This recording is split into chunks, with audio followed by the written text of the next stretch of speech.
लिखो when the 3 number are in AP. ठीक है, देखो कभी ना अगर 3 नंबर अगर हमें एपी में लेट करने हैं ना तो ऐसे नहीं होते डायरेक्ट लेट। कैसे करते हैं देखो,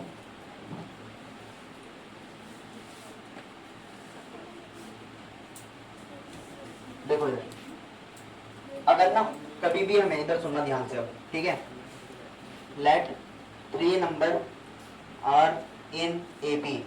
अगर कभी भी 3 नंबर ना अगर एपी में लेट करने हैं तो ये तरीका होता है ए माइनस डी, अगला नंबर ए और फिर अगला नंबर क्या होता है ए प्लस डी। ठीक है, ऐसे क्यों मानना है हमें, ठीक है, क्यों मानना है ऐसे, क्योंकि क्वेश्चन की फॉर्मेशन ना कुछ इस तरीके की होगी कि हम ए और डी को सॉल्व कर पाएंगे। ध्यान से सुन लो अब, ठीक है।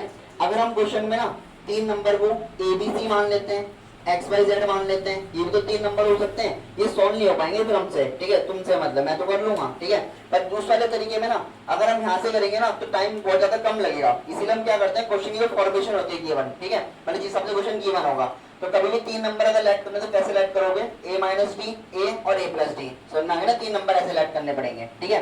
वैसे देखो अगर कभी ना हमारे पास अगर 4 नंबर लेट करने के लिए आता है, ठीक है, let 4 number are in AP. अगर कभी भी हमें 4 नंबर एपी में ऐड करने हैं तो पहला नंबर होता है ए माइनस थ्री डी, ठीक है, ए माइनस थ्री डी। अगला नंबर होता है ए माइनस डी, अगला होता है ए प्लस डी और अगला क्या नंबर क्या होता है ए प्लस थ्री डी, ठीक है। तो एक चीज याद रखना कि कभी भी अगर 4 नंबर में एपी में ऐड करने हैं तो हम कैसे ऐड करेंगे, ऐसे, ठीक है। अब सेम वही रीजन, ये ऐसे क्यों ऐड करते हैं, ठीक है, उसका रीजन अभी हम क्वेश्चन करेंगे, समझ में आ जाएगा तुम्हें, ठीक है। सेम वैसी third let 5 number are in AP. अगर कभी भी अगर हमें 5 नंबर अगर एपी में ऐड करने हैं तो वो होते हैं ए माइनस टू डी, अगला हो जाएगा ए माइनस डी, फिर होता है ए, फिर हो जाएगा ए प्लस डी और फिर क्या हो जाएगा ए प्लस टू डी। हो गए 5 नंबर, 1 2 3 4 और ये 5, ठीक है। अब ऐसे ही क्यों मानना जा रहा हूँ, क्योंकि हमें क्वेश्चन ना कुछ इस फॉर्म में गिवन होगा। अगर मैं ए बी सी डी मान के चलूंगा तो क्वेश्चन क्या हो जाएगा, टफ हो जाएगा बहुत ज्यादा, ठीक है। ऐसा नहीं कि सॉल्व नहीं कर सकते, ठीक है, सॉल्व तो कर लेंगे पर वो बहुत ज्यादा क्या हो जाएगा, टफ हो जाएगा, ठीक है। तो कभी भी हमें ना अगर 3 नंबर ए बी में ऐड करने हैं तो कैसे ऐड करा जाएगा, हमें इस वाले फॉर्म में ऐड करेंगे ए माइनस डी, ए और ए प्लस डी, ठीक है। कभी अगर 4 नंबर ऐड करने हैं, इसको याद रखना, ए माइनस थ्री डी, ए माइनस डी, ए प्लस डी और ए प्लस थ्री डी, ठीक है। अगर 5 नंबर ऐड करने हैं तो ए माइनस डी, ए माइनस टू डी पहला नंबर, ए माइनस डी दूसरा नंबर, फिर तीसरा ए, चौथा ए और पांचवा ए, ठीक है। अब ऐसे ही क्यों ऐड करते हैं और इनसे क्या होगा ऐड करके वो समझते हैं अभी, ठीक है। पेपर के लिए जो ज्यादातर इंपॉर्टेंट होता है, ज्यादातर होता है 3 नंबर वाला, ठीक है। 4 और 5 भी आता है पेपर में पर बहुत ज्यादा कम चांस है, ठीक है। अगर हो गया तुम्हारा कोई पेपर का लेवल ठीक ठाक बन गया तो वहां पर तुम्हें 4 वाला दिखेगा, ठीक है। 5 वाला भी रियली होता है, 5 वाला वो आता ही नहीं, अब तक नहीं देखा मैंने 5 वाला के पेपर में, ठीक है। आरटी शर्मा में है इसके क्वेश्चन भी, ठीक है। हम ज्यादातर क्वेश्चन बस इसके ही करेंगे और इस वाले के करेंगे, ठीक है। उतारो पहले इसको फिर क्वेश्चन करते हैं स्टार्ट।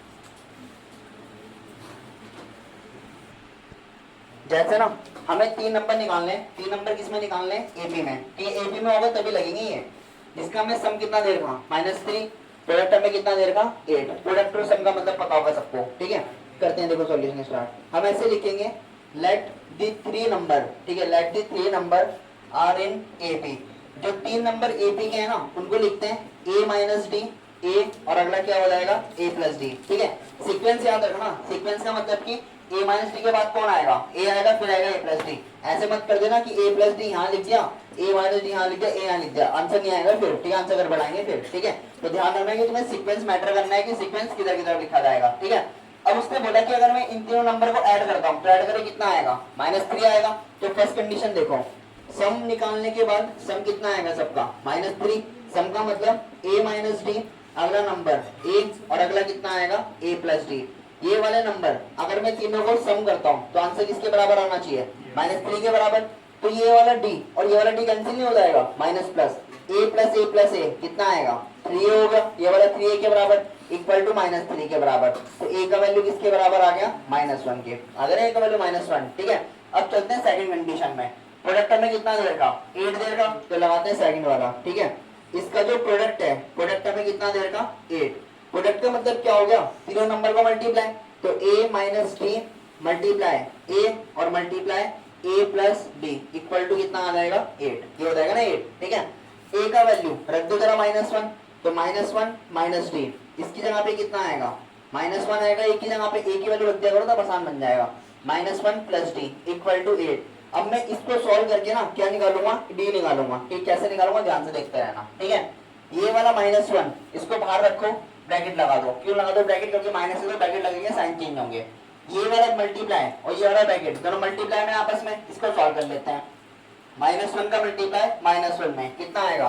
प्लस का 1 आएगा, देखते ना ध्यान से। -1 का मल्टीप्लाई प्लस डी में कितना आएगा? माइनस का डी हो गया।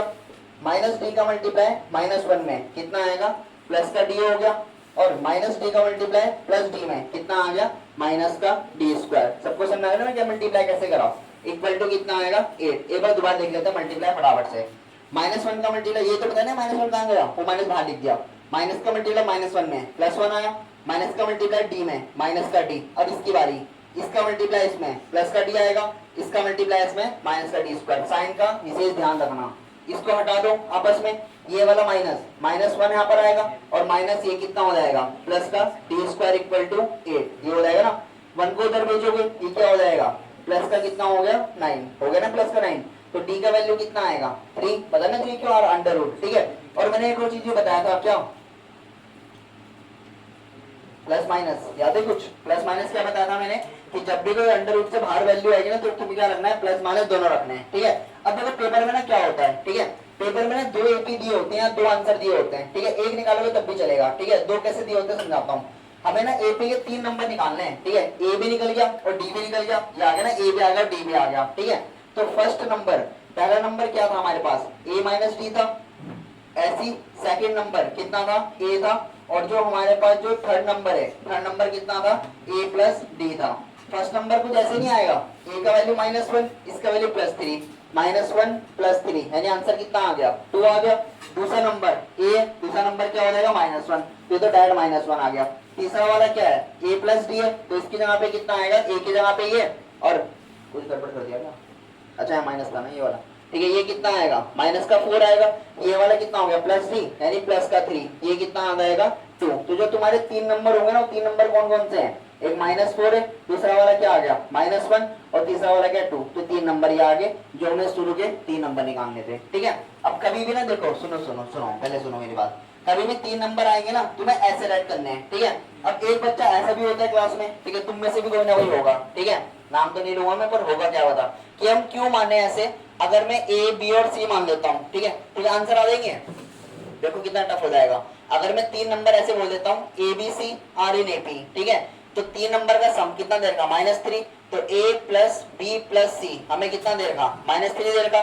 And their product is 8। Product यानी कि A multiply B multiply C कितना देगा? 8। क्या इन दोनों को सॉल्व करके निकाल दोगे एबीसी? एबीसी का मतलब क्या है? ये 3 नंबर तो मुझे मैंने आंसर निकाल दिए, तो क्या सॉल्व करके निकाल दोगे एबीसी? नहीं निकाल पाओगे। ठीक है, मैं तो इनको कर दूंगा सॉल्व। ठीक है, मुझे एक और तरीका भी पता है सॉल्व करने का। ठीक है, पर मुझे भी कम से कम ना इसको सॉल्व करने में मुझे 10 से 12 मिनट लग जाएंगे, ज्यादा भी लग सकते हैं। ठीक है, आंसर तो आ जाएगा, कोई दिक्कत नहीं, पर टाइम ज्यादा लग जाएगा। ठीक है, तो हमने कभी भी 3 नंबर आएंगे ना, तो उनको इस तरीके से नहीं मानेंगे, हम ये वाला तरीका याद रखेंगे। समझ में आ गया ना? ये 3 नंबर 4 और 5 में। ठीक है, उतारो इसको। डी की जगह पे -3 भी रख सकते हैं एक बार। लेट 4 नंबर, ठीक है, 4 नंबर आर इन एपी। हम क्या मान लेते हैं? वो 4 नंबर एपी में मान लेते हैं, जो हमने लेट कर रही है। उनमें से उनका सम कितना देगा? 20 देगा, और उसका स्क्वायर का सम कितना? 120 है। ध्यान से देखना, 4 नंबर कौन कौन से होंगे? ए माइनस 3d, फिर क्या आता है? ए माइनस डी, फिर आता है ए प्लस डी, और फिर क्या आता है? ए प्लस 3d। ये हो जाएगा ना 4 नंबर, और सीक्वेंस याद रखना, इसी सीक्वेंस में लेट करने हैं उनको। ठीक है, हम चलते हैं आगे। देखो अब इनका सम, पहली कंडीशन है सम, तो यानी कि पहला नंबर ये हो जाएगा, प्लस अगला number a plus D, plus अगला नंबर a प्लस डी, और माइनस। ठीक है, अगला नंबर कितना हो जाएगा? a प्लस 3d, प्लस करके कितना आएगा? 20। ये होगा ना प्लस करके, ये वाला 3d और ये वाला 3d आपस में कैंसिल आउट हो गया, ये वाला d वाला d भी आपस में क्या होगा? Cancel out. इसीलिए हम क्या करते हैं? इस फॉर्म में मानते हैं नंबर। अगर तुमने ध्यान से देखा होगा ना, तो जो 5 नंबर वाले हैं ना, उनमें भी ऐसे मान रखा d, वो आपस में कैंसिल आउट हो जाते हैं सारे के सारे। ठीक है, तो वैसे यहाँ पर हमने d ऐसे लेट कर रखे, कैंसिल हो गए, a निकल जाए इजीली। ये वाला a कितनी बार है? a 4 बार है, तो यानी कि 4 इक्वल टू कितना आ जाएगा? 20, और a का वैल्यू कितना हो गया? 5। ये होगा ना a का वैल्यू 5। ठीक है, अब आगे चलते हैं। And sum of whose square, यानी कि देखो अगर मैं ना सबका स्क्वायर करता हूं, देखो पहला नंबर a माइनस 3d का स्क्वायर, ये हो जाएगा। अगला नंबर a माइनस डी का स्क्वायर, अगला नंबर a प्लस डी का स्क्वायर, और अगला नंबर a प्लस 3d का स्क्वायर। अगर मैं इनको सम करता हूँ यानी सबको ऐड करता हूँ तो आंसर कितना आना चाहिए, 120 आना चाहिए। समझ में आ गया ना क्या करा उसने, ठीक है। उसने ऐसे बोला सम ऑफ हुज स्क्वायर, यानी कि पहले नंबर का स्क्वायर, दूसरे का स्क्वायर, तीसरे का स्क्वायर और चौथे का स्क्वायर, और सबको क्या कर देता हूँ, ऐड कर लेता हूँ, तो आंसर कितना आएगा 120, ठीक है।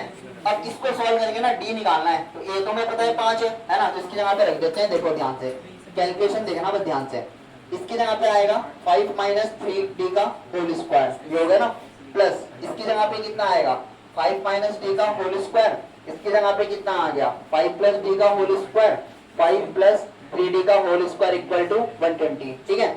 आधे बच्चे तो यार मान जाएंगे क्या चल रहा है, ठीक है, पर अभी देखो दो लाइन में कितना शॉर्ट हो जाएगा, ठीक है। इसका a माइनस बी का होल स्क्वायर खोल लेते हैं, 5 का स्क्वायर कितना हो जाएगा 25 प्लस 3 का square 9d square, a square plus b square minus 2ab, minus 2ab, 5 3 का कितना हो जाएगा 15, 15 2 का कितना हो जाएगा 30, समझ में आ गया 30 कैसा है ये, ठीक है। प्लस इस वाले में लगाते हैं, ये हो जाएगा 25 प्लस b स्क्वायर, अरे सर आराम से थोड़ा, 25 प्लस b स्क्वायर, इसमें लगेगा माइनस 2ab, तो 5 2 का कितना हो जाएगा 10d, समझ में आ गया ना क्या करा मैंने, ये वाला इसमें इसका फॉर्मूला खोलते हैं 25 डी का स्क्वायर डी स्क्वायर, यहाँ पर कितना हो जाएगा 5 2 जा 10d, इधर खोलते हैं 25 plus D square, sorry 525 plus 9d square, 9 पता नहीं क्यों आ रहा है क्योंकि 3 का भी स्क्वायर कर रहे हैं, और 5 2 5 3 का कितना हो जाएगा 15, 15 2 का कितना हो जाएगा 30 का d इक्वल टू 120, ठीक है। अब मुझे नितिन बताया था 30 कैसे आया था ये,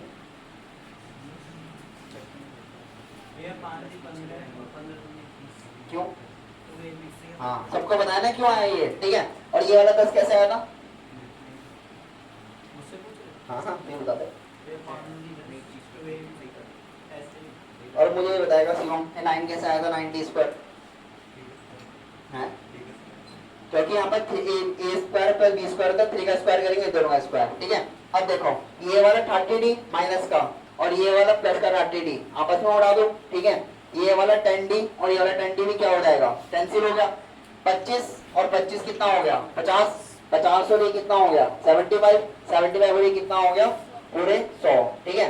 9d स्क्वायर 1d स्क्वायर कितना हो गया 10 हो गया, 10 और ये होगा ना, यहाँ पर सर्कल कर देता हूँ 9d स्क्वायर और d स्क्वायर 10 हो गया, 10 और 1 कितना हो गया 11, 11 और 9 कितना हो जाएगा 20, तो ये कितना हो गया 20d स्क्वायर इक्वल टू 120। पहले यहाँ पर देखो कुछ बचा है इसके बाद, और तो उसने बचा ना 25 सॉल्व कर दिया, ये सॉल्व कर दिया, ये सॉल्व कर दिया, बाकी सब काट ही दिया हमने, बाकी जो था ऐड कर लिया इक्वल टू 120। अब ऊपर देखो कितना खतरनाक था, नीचे भी कितना छोटा सा बच गया है, ठीक है। इस 100 को उधर फेंको तो कितना आएगा 20d स्क्वायर इक्वल टू कितना आएगा 20 आ जाएगा, तो d स्क्वायर की वैल्यू किसके बराबर 1 के बराबर, d का वैल्यू कितना आएगा प्लस माइनस 1 आएगा ना, प्लस माइनस 1, ठीक है। a भी निकल गया d भी निकल गया। अब आगे आ जाते हैं, देखो फर्स्ट नंबर हमें 4 नंबर निकालने, फर्स्ट नंबर क्या था a माइनस 3d, तो a माइनस 3d, a की जगह पे कितना रखेंगे 5, तो ये हो जाएगा 5 माइनस 3 मल्टीप्लाई 1, क्योंकि d का वैल्यू 1 आया था हमारे पास, 5 में 3 माइनस 4 कितना आ जाएगा 2, तो पहला नंबर क्या हो गया 2 हो गया, ठीक है। उसके बाद चलते हैं सेकंड नंबर पे, सेकंड नंबर कितना है हमारे पास a माइनस d, ये लिखा हुआ a माइनस d, a का वैल्यू कितना है 5 है, d का 1 है, कितना आ गया 4, ये आ गया ना 4, ठीक है। अगला थर्ड नंबर, ठीक है, थर्ड नंबर क्या हो जाएगा a प्लस डी, a का वैल्यू 5 है, d का 1 है, कितना आ गया 6 आ गया, ठीक है। फोर्थ नंबर कितना होगा a प्लस 3d, a का वैल्यू 5 है, 3 मल्टीप्लाई d का वैल्यू कितना है 1 है, ये 3 हो गया 5 8, ठीक है। तो ये तुम्हारे आगे 4 नंबर, क्या एपी में नहीं है 4 नंबर, देख लो 2 4 6 8, ठीक है। और अगर मैं इन क्वेश्चन को ऐसे करता कि लेट पहला नंबर ए, दूसरा बी, तीसरा सी और डी, क्या हो जाते हैं सॉल्व, ये कि 4 वेरिएबल को भी सॉल्व जिंदगी में नहीं हो पाते तुमसे, ठीक है। ये मुझे भी सॉल्व करने में 20 मिनट लग जाते हैं कम से कम, ठीक है। तो हमें ऐसे क्वेश्चन भी नहीं जाना, हम डायरेक्ट किसे सॉल्व करेंगे ऐसे लेट करके, ठीक है। उतारो इसको।